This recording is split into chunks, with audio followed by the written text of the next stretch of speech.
Hi Yami, ഞങ്ങളുടെ അമ്പലത്തിൽ ഉത്സവം കാണണ്ടേ? ഇന്ന് വെള്ളനാടി ദേവീക്ഷേത്രത്തിലെ അശ്വതി മഹോത്സവമാണ്. അപ്പോൾ ഞങ്ങളെല്ലാം അവിടെ പോകാറുണ്ട്. ഞാൻ ഇപ്രാവശ്യം ഓട്ടോയ്ക്കാണ് പോകുന്നത് കേട്ടോ. താലമൊന്നും എടുക്കുന്നില്ല, നടക്കാനും വയ്യ, ശ്വാസമുട്ടലാണേ. പിന്നെ എൻ്റെ നാത്തൂനും, അതായത് എൻ്റെ അമ്മാവൻ്റെ മോൻ്റെ ഭാര്യയും കുഞ്ഞുങ്ങളും ചേച്ചിയും മക്കളും ഒക്കെ ഉള്ളത് കൊണ്ട് മാത്രം ഞാനിപ്പോൾ പോകുന്നതേ ഉള്ളൂ. എന്നാണേലും ഒരുങ്ങി തന്നെ പോക്ക്. പിന്നെ ഈ നാസിക് ഡോല് കൊട്ടുന്നതൊക്കെ ഇല്ലേ, എൻ്റെ ആങ്ങളമാരുടെ മക്കളൊക്കെ ഇതിനകത്തുണ്ട് കേട്ടോ.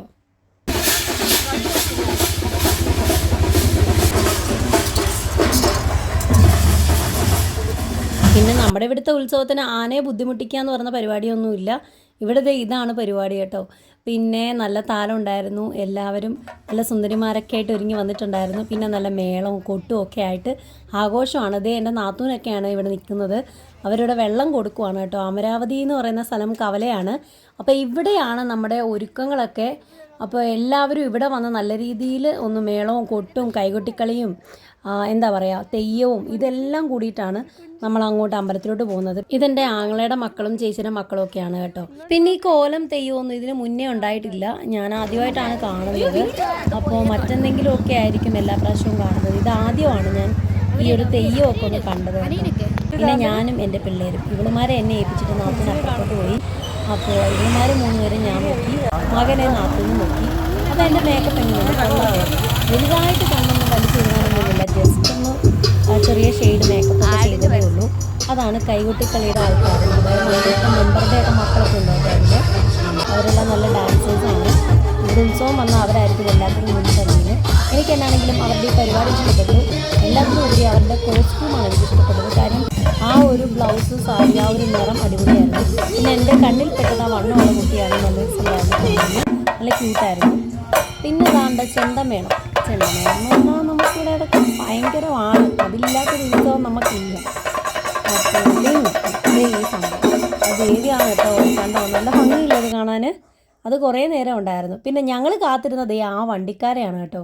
ആ വണ്ടി നിങ്ങൾക്കറിയായിരിക്കും, അതായത് തോരണം പറിക്കുന്ന വണ്ടി. ഇന്നത്തെ ഈ സന്തോഷ ദിവസം സ്പോയിലാക്കിയൊരു കാഴ്ച ഇതാണ്. തമിഴ്നാട് രജിസ്ട്രേഷൻ വണ്ടിയാണ്. ആ കാളക്കുട്ടന്മാരെ താണ്ടെന്ന് നോക്കിയേ ഒരേ പൊസിഷനിൽ നിർത്തി ഇടിച്ച് ദിക്കി കെട്ടിക്കൊണ്ട് പോയി. എൻ്റെ ചങ്ക് തകർന്നു പോയി. ഏതാണെങ്കിലും ഒരു ജീവിയല്ലേ.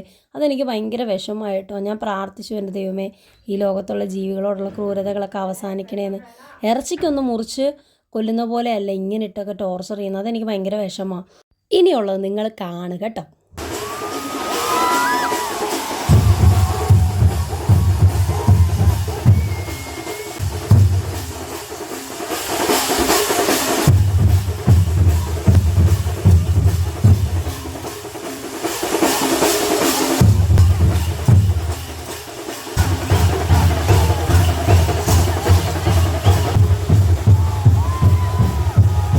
നമ്മുടെ ഇവിടുത്തെ അമ്പലം എന്ന് പറയുന്നത് വലിയ റബ്ബർ എസ്റ്റേറ്റിനകത്തുള്ള ഒരു അമ്പലമാണ്. വെള്ളനാടി എസ്റ്റേറ്റ് എന്ന് പറയും. അപ്പോൾ ഇത്തിരി വിജനമായിട്ടൊരു വഴിയൊക്കെയാണ്. അതിലെ ഞങ്ങളെല്ലാവരും കൂടെ ഒരുമിച്ച് നടന്നു പോവുക. ഞാനും എൻ്റെ മരുമക്കളുമാണ്. എൻ്റെ കയ്യെ പിടിച്ചിരിക്കുന്ന എൻ്റെ ആങ്ങളയുടെ മോളാണ്. പുറകിൽ എൻ്റെ അനിയത്തിയുണ്ട്. അങ്ങനെ ഞങ്ങൾ അമ്പലത്തിലെത്തി. ഇതാണ് അമ്പലത്തിലെ മേളാംഗം, എല്ലാവരും ഉണ്ട്. പക്ഷേ ഗാനമേള ഗ്രൗണ്ടിൽ ഒരുപാട് പേരെ പ്രതീക്ഷിച്ചെങ്കിലും എല്ലാവരും പ്രസാദകൂട്ടിൻ്റെ ക്യൂവിലായിരുന്നു കേട്ടോ. പിന്നെ ദേ ഈ നാസിക് ഡോല്, അതിനകത്ത് നോക്കിയാൽ എൻ്റെ അനിയത്തിയുടെ ഫ്രണ്ട്സ് ഉണ്ട്, നമ്മുടെ ചെറുപ്പത്തിലെ കളിക്കൂട്ടുകാരുണ്ട്, പിന്നെ എൻ്റെ ആങ്ങളയുടെ മക്കളുണ്ട്, കിത്തു ജിത്തുമണി, അവന്മാരൊക്കെ അവിടെ നിൽപ്പുണ്ട്. പിന്നെ പെൺപിള്ളേർക്കൊക്കെ ഓളം ഇടണമെന്നുണ്ടായിരുന്നു. പക്ഷേ ഒരു പെണ്ണുങ്ങളും അധികം ഓളം ഇല്ലാഞ്ഞുകൊണ്ട് എല്ലാവരും ഒതുങ്ങി നിന്നു. എൻ്റെ അനിയത്തി പിന്നെ അതൊന്നും നോക്കിയില്ല, അവൾ കിടന്ന് തുള്ളി. എനിക്കും തുള്ളണമെന്നുണ്ടായിരുന്നു, പക്ഷെ ഞാൻ തുള്ളിയില്ല.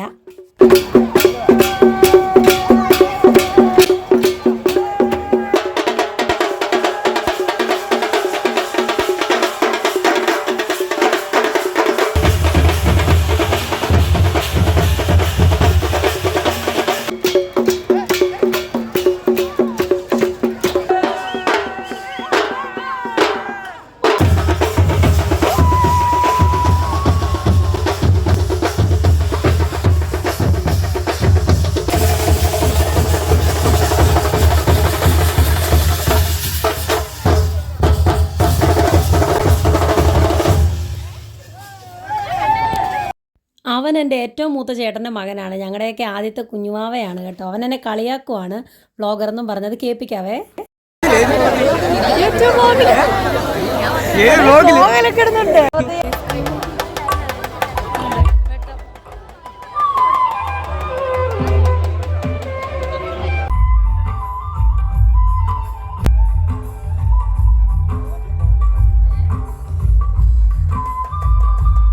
പിന്നെ ഗാനമേള തുടങ്ങി. പിന്നെ 1-2 ഭക്തിഗാനം കേട്ടപ്പോഴേ ഞങ്ങൾ നൈസായിട്ട് വലിഞ്ഞു.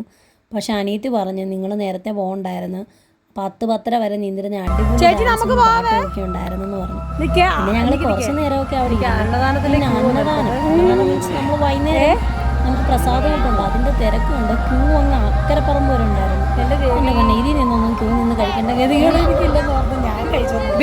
ആ വീട്ടിൽ വന്ന് അമ്മ ഉണ്ടാക്കി ചോദിക്കുന്നു. അപ്പോൾ പിന്നെ ഞങ്ങൾ പതുക്കെ ഇങ്ങ് മൂവ് ചെയ്തു. പിള്ളേരുമായിട്ട് ഒത്തിരി നേരം ഇരിക്കാൻ പറ്റില്ല, അവർക്ക് നാളെ സ്കൂളിലൊക്കെ പോകുന്നതുകൊണ്ട് ഞങ്ങൾ നേരത്തെ ഇങ്ങ് പോന്നു. നമുക്കറിയാവുന്ന ഒരു ചേട്ടൻ്റെ ഓട്ടോയിലാണ് പോകുന്നത് കേട്ടോ. പിന്നെ എൻ്റെ മരുമക്കളൊക്കെ ആയിട്ട് ഞങ്ങൾ എൻജോയ് ചെയ്തു. അതല്ല നമ്മുടെ ഇവിടുത്തെ ലാസ്റ്റ് ഉത്സവം അല്ല മധുചേട്ടാ, നമ്മുടെ ഇവിടുത്തെ ലാസ്റ്റ് ഉത്സവം വെള്ളനാടിയല്ലേ. ഞങ്ങളങ്ങനെ മധുചേട്ടൻ്റെ ഓട്ടോയിൽ തിരിച്ച് വന്നുകൊണ്ടിരിക്കുക. ആ കാണുന്ന വീട് എൻ്റെ ഒരു അമ്മാവൻ്റെ വീടാണ്, അമ്മയുടെ കസിൻ ബ്രദറാണ്. അത് കഴിഞ്ഞപ്പം അപ്പുറത്ത് അമ്മാവൻ്റെയൊക്കെ കവലയായപ്പോൾ നാത്തൂനും പിള്ളേരും അവിടെ ഇറങ്ങി. പിന്നെ ഞാൻ മധുചേട്ടൻ്റെ ഓട്ടോയിൽ ഒറ്റയ്ക്ക് വീട്ടിലോട്ട് പോന്നു. തിരിച്ച് വന്നപ്പോഴാണ് അതിലും വലിയ മേളാങ്കം. ഇന്ദൻ്റെ മുത്തല്ലേ വന്നേ, മുള്ളാൻ ഇറങ്ങി വന്നാണോ? അല്ല ഇന്ദനെ കണ്ടിട്ട് ഇറങ്ങി വന്നാ, ചക്കരയല്ലേ. വരുന്നു മോനെ, വരുന്നു. സുന്ദരനല്ലേ? അയ്യോ അയ്യോ, എൻ്റെ മോനും മേച്ചില്ലടി, സുന്ദരിക്ക് എന്നെ മേച്ചില്ലടി ഇന്തമ്മ. മോനെ അമ്മയ്ക്ക് പൊരി മേടിച്ചോണ്ട് വരാൻ ചെയ്യാമ്മ പറഞ്ഞല്ല. മതി, തമ്മി വഴക്കുണ്ടാക്കാം. അങ്ങനെ ഉത്സവമെല്ലാം കഴിഞ്ഞ് നമ്മൾ വന്നു. വീട്ടിൽ വന്നപ്പോൾ അനിയത്തി വാങ്ങിക്കൊണ്ട് വെച്ചാന്ന് തോന്നുന്നു ഒരു പാക്കറ്റിനകത്ത് ലഡു. അതിൽ ഞാൻ 2 എടുത്തു. പാതിരാത്രിക്ക് ഒരെണ്ണം കൂടെ കഴിച്ചെടുത്ത് 3 എണ്ണം കഴിച്ചു. ഇനി എൻ്റെ വീഡിയോ ഒക്കെ കാണണമെങ്കിൽ ഇഷ്ടമാണെങ്കിൽ സബ്സ്ക്രൈബ് ചെയ്യണം ആർമി.